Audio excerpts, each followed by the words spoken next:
is actually in the DRC that causes it to be such a contested space, right? From an economic as well as a political point of view.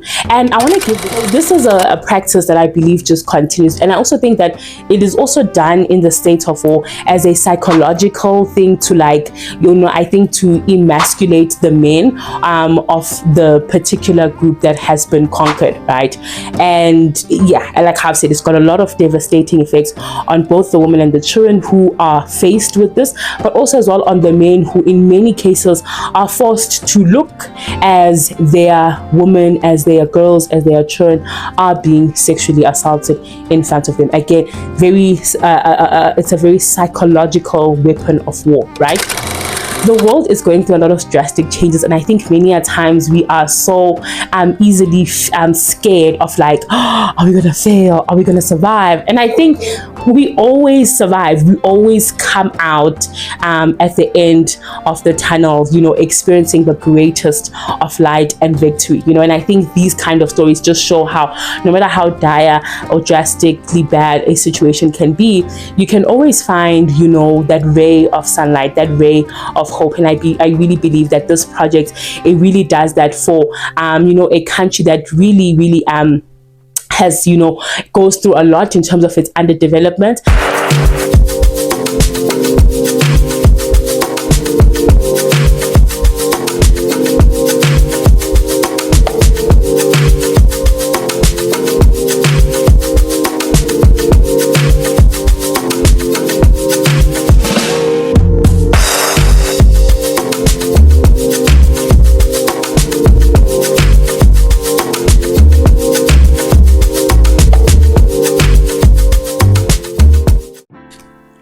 Hello guys, and welcome back to another amazing episode that we're about to have. I'm so excited to have you guys here with me and to get into the gist of today's conversation.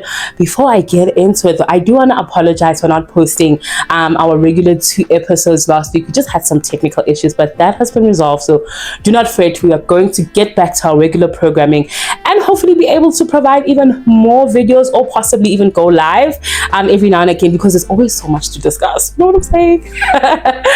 So with that, you most probably would have seen what today's topic is about. But before I get started, I do want to give a brief disclaimer on what exactly it is that I will be trying to get to the bottom of in today's episode. And that really is to simply have an understanding of what is actually in the DRC that causes it to be such a contested space, right? From an economic as well as a political point of view. And I want to give this disclaimer on why particularly I'm choosing this angle of discussion, because firstly, I don't want this to be a channel that's going to regurgitate everything else that you guys most probably have heard, because this has been a very hot topic in the last few days. But secondly, I also do want this to be a space where critical thinking will be exercised, and I do want us, to really utilize that muscle, because I often think that when we just simply say everything else that has already been said, we deprive ourselves of the opportunity to ask the right questions and possibly even look at different things, or consider different possibilities that maybe others are not considering. And I think that is the beauty, right, of critical thinking. Another disclaimer I do want to give is that this particular episode is not going to come to any final conclusion on who exactly is the greatest beneficiary of what you call this conflict and this instability in the DRC. And I do that intentionally, and then the purpose for that is to, again, for us collectively to be able to use the information that's going to be presented in this episode and come to a conclusion on what is happening, what are we being told, and what are we not being told. And why I'm also doing this is because if you, just like me, have been following the story very closely, you will realize some anomalies in how there are just so many different narratives that are being pushed. And when I say different narratives, for one example I'll give is just an explanation on who the M23 are exactly, right? Some are saying that the M23 are an ethnic group that moved from Rwanda during the Rwandan genocide and, found refuge within East Congo, and now they are, in their their own form of way are retaliating and, you know, essentially trying to take over, right? Other narratives basically stipulate that no, the M23 are people that, though they speak similar languages and share similar cultures with those with ethnic groups that are also in Rwanda, they are not necessarily from Rwanda from a geographical point of view. It's just that they so happened to fall into the side of the DRC when the Great Divide was happening during the the Berlin Wall, which essentially was, you know, splitting Africa into cake pieces or slices, essentially, right? So these two narratives already just can cause the story to go into two different directions depending on who is trying to send what kind of message across. So that's the reason why I was like, you know what? We have the internet, and the internet is good for, you know, doing research, and I think we're going to use that research essentially to just detail something. So what are those things that I'm going to detail? Firstly, I want to give a historical context on just the kind of conflict that has been happening in the DRC from the time of, you know, independence till present. And it's going to be very brief, very surface level, because again, we are trying to take information that is presented to us to come to a logical and rational conclusion for ourselves, right? The second thing that I want to try and do in this episode is to really give a deep dive of what are all the minerals that the DRC is trading in, and who are its biggest exporters, right? And the reason why I do this is because I remember I once came across a quote that essentially said that if you want to know who the biggest beneficiary of a war or a conflict is, follow the money. Go to where the money resides and you'll get all the answers. And I also think that this is very significant in this kind of particular context, whereby the DRC has, in official and unofficial spaces, been referred to even as the Wakanda, right, of present day Africa. And the final thing I want to talk about is a project that some know of and some do not know of, and that is, the Congo River's ability to serve as a main source of like electricity through hydropower. And this hydropower can essentially power the whole of Africa and even parts of the UAE and Europe. And this has been such a contested project that I also feel like I think we cannot overlook the possibility of what is happening there or could be happening there, and how it's impacting this country not being able to be stable enough for it to have successful projects that could possibly, change the whole trajectory of the entire continent and its dependency on external power. So with that being said, let's get into the first phase of this conversation, and that really is the historical context. So there's a lot of facts that I want to be giving to you guys, so beyond just like looking down at my notes to just make sure that I am still staying on track with everything and not just like vomiting, because you know me, I can talk, okay? We want to keep to time. I will also be putting other facts here on the screen, so make sure that while you are listening to this amazing voice, you are also looking at the screen, because I'll also be sharing important information that I feel like I will not have enough time to share or rather speak rather. So the first thing that we need to understand, right, is everything. For me, I kind of feel like the DRC started like really spiraling into political instability after the assassination of Patrice Lumumba, right? Now, who is Patrice Lumumba? You might ask yourself. Well, Patrice Lumumba was one of, I would even say, one of Africa's, greatest leaders in how he was just very intentional about putting, his African country first and not following into the normal trajectory of his fellow peers of just taking in everything that the Western imperialists were saying that he should do for his country. And that had a lot of grave consequences. The main consequence obviously being the fact that he was assassinated. And his assassination was really unfortunate because of how, there were a lot of players who were involved. Some were close and trusted allies in terms of his own personal space, and then others were also trusted allies in terms of international institutions that played a role in his passing. So the first stakeholder here to consider when it comes to Patrice Lumumba's passing is Belgium. Belgium was the colonial power for the DRC, and they were brutal in their colonization. I would even say that Belgians were, in my opinion, were one of the most brutal colonialists because of how they would go to the extent of cutting people's limbs off. Yes, you heard that right. They would cut people's limbs off as a form of asserting power, having people step in line, and just really just be cruel, outward cruel. So they were obviously the former colonial power, and they had a grave interest in the DRC's minerals, right? Another power that was at play when it comes to President Lumumba's passing was the United States, and this is simply because of how during his presidency, it was during the time of the Cold War, and we know that the Cold War, was this, very international conflicts of sorts that was happening between the US, and it was at the time known as the Soviet Union, or the USSR. And what had happened was that Patrice had become an ally of the USSR, and obviously the US had seen him as a threat, and a threat that was going to continue USSR ideals within the continent, as a space that already was contested in terms of one of the powers wanting to have ideological rule, right? So the US also played an instrumental role in Patrice Lumumba's passing. Another party that played a significant role was the United Nations, and this is because of how, though they intervened for the purposes of bringing in peace and stability, they were the ones who essentially transferred Patrice Lumumba when he was arrested, and they transferred him essentially to his enemies who assassinated him. And another unfortunate thing about Patrice Lumumba's passing, it was so brutal. I don't know if it was last year or the year before, but the DRC had gotten back his truth, so they had essentially put him in acid, right?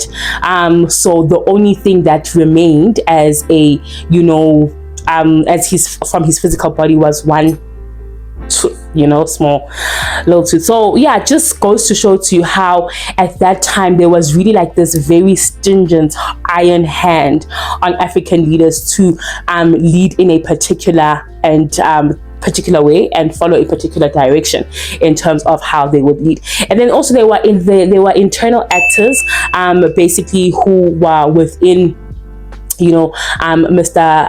Lumumba's circle within his country, who also assisted and facilitated his ultimate arrest and essentially his assassination. Now, this is where obviously these main players started in the times of President Lumumba's passing, but then obviously in various different ways they have continued to play very significant roles in contributing, I would say, to the instability of the DRC. We know that with the United Nations, they have been instrumental in sending through peace keeping soldiers, but also there's been a lot of controversy and scandalous ongoings that have really made people question if the peacekeeping troops are doing what they were intended to do, which is maintain the peace. Now let's fast forward a bit and let's take it to what is happening right now. So we know that we've got we've got players such as Rwanda and Uganda, and these countries have both been accused of, sponsoring the M2033 movement, and they are basically accused of doing this because many are saying that they are sponsoring this group for the purposes of them being able to gain access into the DRC's mineral resources, right? And then we also do have, again, Western powers such as the US, the French, and Belgium, who have also played a very essential role in shaping the DRC's landscape, as well as ensuring that they put their own strategic interests first over the country's stability. Another player that has come into the mix is China, and China really, they are interesting in the sense that we don't necessarily know if they are contributing to any particular instability, but they have become really the biggest exporter of the DRC's cobalt and copper minerals as well. So there hasn't been much information there about what they've been doing beyond just exporting, right? And then obviously we know we have the M23 rebel group, and then other major players have also been the what you call this, the SADC, because it's the the Southern African Development Community forces. Yes. Defense forces. Yes, that's what I'm looking for, guys. You know, sometimes just English will just leave you and just leave you high and dry. But yeah, SADC defense forces have also played a very crucial role in, you know, trying to maintain the peace and bring stability to the region in and of itself. Also, we've seen a lot of, you know, local, you know, communities as well as civil societies, organizations also try and, you know, assist in the region, because a lot of people have, just from being displaced, right, have suffered a lot of grave humanitarian injustices as a result of like this ongoing conflict that has just progressively gotten worse throughout the decades, right? Now, the main drivers of this conflict is resource exploitation. As we know, like the DRC has got like some of the most important minerals that, you know, are the backbone to a lot of like products that are used globally. So that there has been a lot of powers who have been trying to, through illegal means, get access to these resources without having to go through like the official channels, right? Then the second thing is ethnic and political divisions, and this comes to, you know, the grievance, and this is more historical grievances, because like I said, guys, one of the things I think we don't really consider a lot is how just the Berlin Wall and how it divided Africa. There were certain borders that literally cut between communities, right? It's not only with the DRC and Rwanda, it's also, I believe it's with Ghana and some of the Sahel countries as well. They cut in between countries. So it could be, for example, we have a particular territory, and this territory is for the blues. We'll call them the blues, right? The blues are a particular ethnic group, and they fall within said territory. And then the Berlin Wall happens, and they cut straight in between that territory, and now the blues are divided. One part of the blues is in one colonial part, and the other part of the blues is in another colonial country. Do you know what I'm saying? Like they did not understand how this would have caused a lot of like a lot of unnecessary like just confusion, tension, because in as much as people, you may tell it that no, there's a border here, this is one country or the other, these are civilizations that have been existing for like decades, maybe even centuries. So they've got a way of living, they've got a way of existing. So this thing of just, oh, there's just borders, now you guys can't go. We're not going to go deep into that because again, it's time, but you guys get like why this is just such an issue, right? And then also there also has been the issues of weak governance and corruption has also really served to undermine the country's stability. And sometimes, you know, I really feel like this is an unfortunate reality, considering the fact that I don't think that the DRC has really been given a fair and sufficient time to actually be, you know, a stable country or democracy that could, you know, have its self, you know, build stable infrastructures that will ensure that, you know, people are safe, their well-being is attended to, that the economy booms, that politically, you know, things are moving that the way that they should. They just have not been given that chance. Then another thing is foreign intervention, which I have already, you know, alluded to earlier on. Now, when it comes to us really understanding who essentially benefits, right, from these conflicts, I think you would see from just the groups I've listed. I've listed the armed groups as well as the warlocks. These fall under these various terrorist groups that have popped up throughout the various decades and the different, you know, kinds of conflicts that the DRC has been having. Also, we see that the intervention of like foreign governments and corporations has also served a role, because of how these foreign governments and organizations, they come with their own invested interests, right? Even though they might say we're here to bring peace, we're here to stabilize the region, they still have their own interests for why it is that they might want that quote unquote peace, right? And then also again, corrupt officials at play.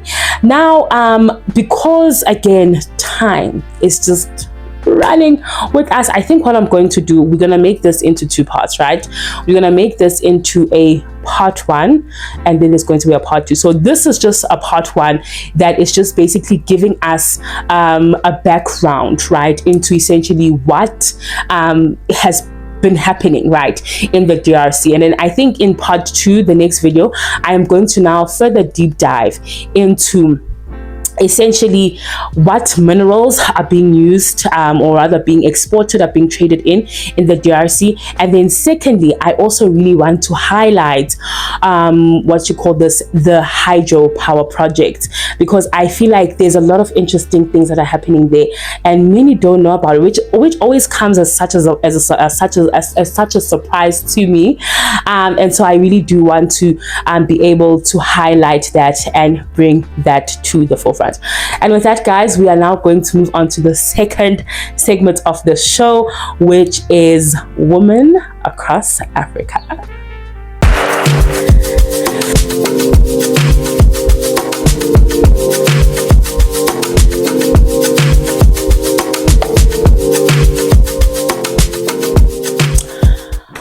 All right, so guys, this week's Women Across Africa, very sad, very, very sad. And I particularly want to bring these two articles, you know, to the space and to the forefront, simply because of how I believe they highlight a issue that happens in war that we sometimes overlook, and I think it's very unfortunate.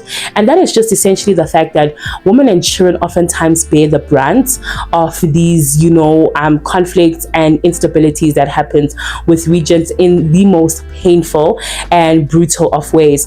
And I believe that these two articles illustrate and showcase that so amazingly. So the first article is talking about how currently right now within the Congo, the UN has, you know, announced that sexual violence is being used as a weapon of war. Now, why is this being referred to as a weapon of war, for those who may not be aware?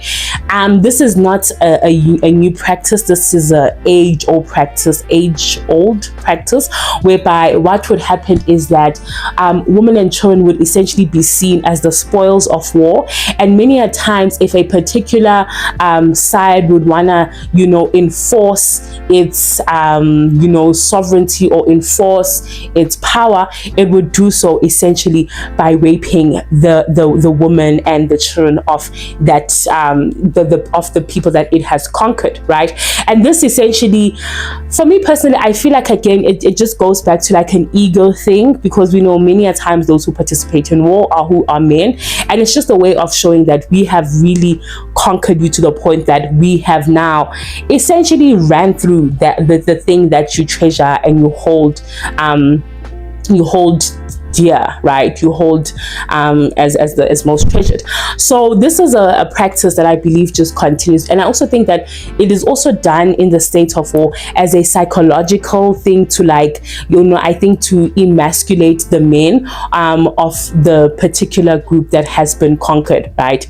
And yeah, like I've said, it's got a lot of devastating effects on both the women and the children who are faced with this, but also as well on the men who in many cases are forced to look as their women, as their girls, as their children are being sexually assaulted in front of them. Again, it's a very psychological weapon of war, right? So the UN has reported that at least 700 people in this current conflict that is happening have been killed, and 2,800 have been injured since the M23 rebels have, you know, taken over Goma in this past Sunday. Now, this is a very unfortunate situation, considering the fact that there's also like a lot of like varying reports that are detailing a lot of other unfortunate, you know, injustices, that being the fact that about 52 women were particularly raped by Congolese troops within South Kivu. Then other reports are detailing that at least 165 women have been raped by the male inmates who were released during the prison break that happened of more than 4,000 inmates in Goma. This is something that happened fairly recently, where one of the prisons experienced like a prison break, right? And so this is just again going to highlight the fact that one of the things that war does is that it doesn't only just displace the a large number of people. And I think the particular stat here is that over 300,000 people have been displaced and are seeking refuge. I think we've all seen some video or pictures of like literally people leaving with anything that they just can carry on their back to try and find safety. But also alongside the displacement is that these very violent violations happen on the innocent, those who are powerless and really are rendered vulnerable because of how they cannot defend themselves. And so with that, I'm going to move on to the second story. And the second story focuses also, it's a similar story, but it's happening in Sudan. And again, in Sudan as well, rape and physical enslavement are being used as a criminal weapon of war. If you are not aware, also in Sudan, they are entering their second year also of a political conflict that has been taking place, and as so far there has been a reporting of 679 rape cases. But we also do know that this is also not an accurate number because of the fact that for so many reasons issues such as rapes and sexual violations often do not go reported. And in this particular case in Sudan, there's also like a lot of underlying factors that are influencing this, and this is obviously the stigma that survivors a fear that they will face if they do go and they say. But then another reason for why it is that some of these cases are not reported is that they are happening in remote and village areas, so it's very difficult for survivors to be able to go and report that this is what has been happening to them. I think for me, one thing that I really find to be unfortunate is that one of the things that obviously conflict and war does do is that it completely erodes the social protection, right, that people are supposed to get. So one of those is issues of healthcare. So clinics are completely destabilized, some even completely collapsed. So that means that women do not have the necessary healthcare that they need to get the support that they need from being assaulted, being violated. And another thing we must not forget, guys, that these violations is not just in some cases just like somebody just simply being raped. Sometimes they could be raped, they could have gunshots, they could be tortured in various different ways. I do remember that there was even particular cases that we heard of in the DRC where women would have the soldiers that were sexually violating them literally shoot bullets up their private area, their private parts, right? And so these kind of assaults, they are very vicious in nature, and they're not just like the regular day kind of sexual violation that we would have some experience in stable states. And this is not to say that one is better than the other, but it's just to paint a picture of how gruesome these kind of violations are, because like how I say again, they're used as a form of weaponizing fear and weaponizing this idea that people have been defeated and they need to know their place, right? So yeah, these are just the two stories that I wanted to share, and I wanted to also bring them to light because I think they highlight again just how war doesn't just affect the people within that region. It has a ripple effects not only for those who are experiencing it within that particular time and place, but it has a transgenerational impact as well on everyone. So yeah, I hope with that we are all also just brought to a place of awareness of maybe some of the other things that may be going on as a result of this conflict, and why it is that it is so essential that we try to stabilize these regions as much as we can. So guys, now we are going to move on to the final part of the show, which is Woman of the Week.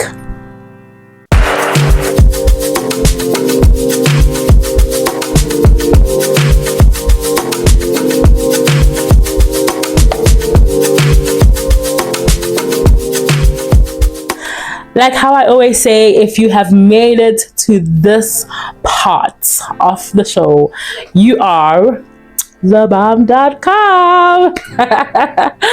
Oh, guys, thank you so much for hanging with your girl, till this far. I hope that you have been able to just enjoy this first introduction to this very, interesting topic that we are getting ourselves into. And I look forward to also having you guys, tune into the second part, which will have the meat, the juicy substance of this essential discussion.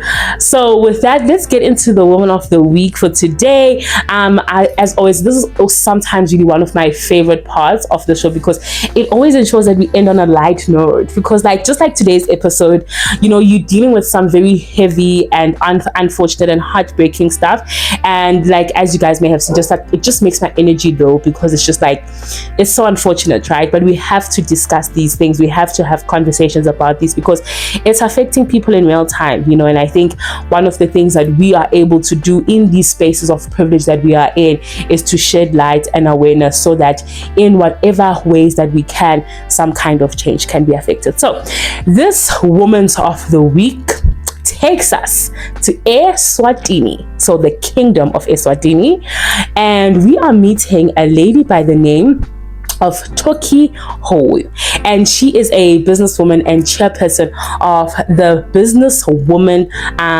Eswatini BWE, and she's also the founder of Vukani Bomage Project, which is a sustainable operation that gathers communities of rural women to collect over, or rather an average of 300 kilograms of waste fabric a month, and they use this waste fabric to create garments, textiles, and home decor products. And this is just such a great example of how they are just taking one product, making it come full circle, and having it, have a fresh lease of life in a very new, funky, and most importantly, beautiful ways. This project also offers a lot of training, services, and education in the areas of sewing, as well as the production of home decor when it comes to textiles. And this is obviously ensuring that women in very, vulnerable situations and coming from, very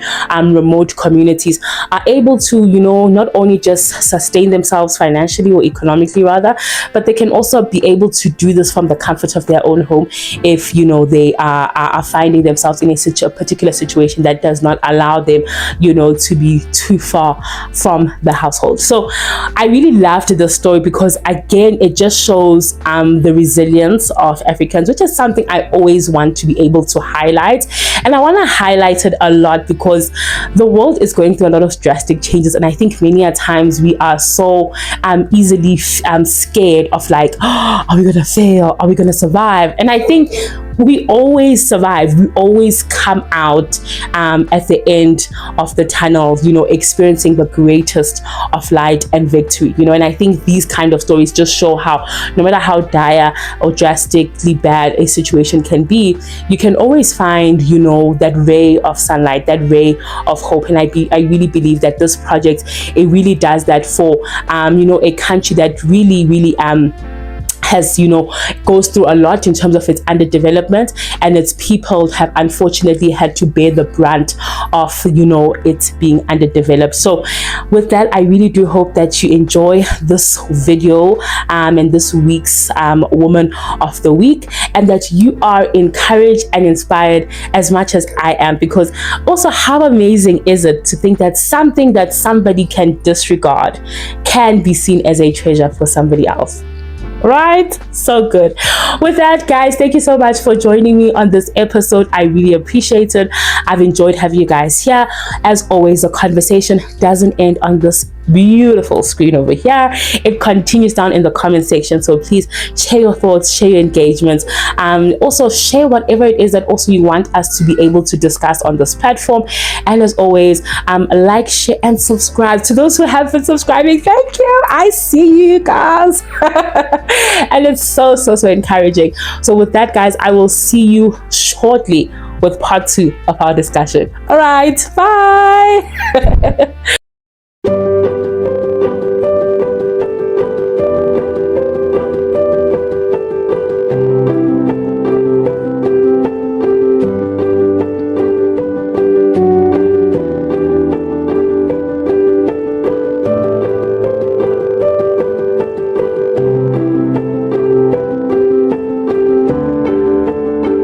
sithatha icephu lesedilahliwe sitimixe ka-cutting basifakele emshinini basakhele i-binding.